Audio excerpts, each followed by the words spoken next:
Good morning. Ngasigi card ki message yeng minar se ngasi yumja question numit ki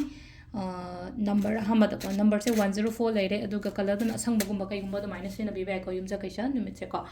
ado amana kaino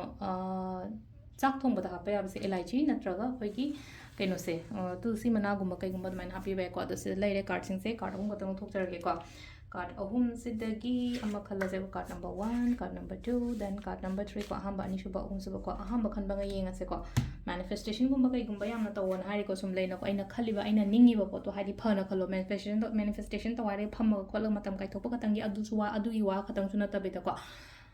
खनबा मतम सिदा को अफब thoughts खलो अफब दो चिंगझलकनबा इना खलिबा पोतो हाइदि फंगनी ओइनी हाइबगी दुमाइन तरो कॉन्फिडेंट लेबियो को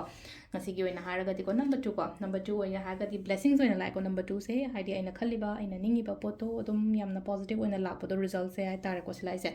adona hope thammo ko number 3 sina haidi sida na mu haidi khanjana raga lere khalaga tawsira or tawrishira haibagi dumain taro ko ado khalaga leigano tawo ko to kena khaliba poto ko ado sisina keno legre ko aduga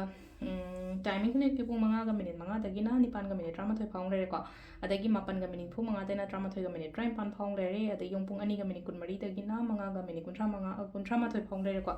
adagi mu nungda wairam gina taru ka minute yang kai tare tagina nungdangi pung drama thoi ga minute tra tare phang lere duga nongalam dagina ani ga minute drama thoi dena ahum ga minute kuntra tare phang lere ko sisina koi gi ngasi gi oina for timing ko adong sagi yumja question me che angang lei bi mungai gi oina haraga de ko aino mangdu dum haijai na ko keno se akoi gi pambi gumba kai gumba gamla hingon ke ka lera ga di sing cha hello ngai da sisina mu ka lei kai gi no hai kan se da khoi gi moi gi mercury strong oiban haraga di nga sagi mercury strong je nga moi di haji shatra oi rebane na haji mercury adi buddha pharaga di amuka na buddhi loksing da yamna kaino tawni improvement lab adu si je akhoi sum belief ni ko adu duna yaraga di angang ngai da kai da hade da chaba thakpa da sungai re ko sigi nimit gumba si da asang ba gumba kai gumba se consume to wa khoina hadi hangam khoi mete gi na hardi hangam kobi kari gra su gumma se asang ba machu chaba ya ba se ko yumja kai se hai tar ko nimit ke accordingly leina ko hadi machu si jo hai petang hadi set pa khot pa adu khatang gi wa su na ta na hadi yumja kai se akhoi na set pa ya ba color har ga asang ba gumba se le ko hadi chaba di even consume to ba phaw da hadi asang ba gumba kai gumba consume to biyo ko yari ngai ko aduga atei Wednesday da to pa ya ba se ko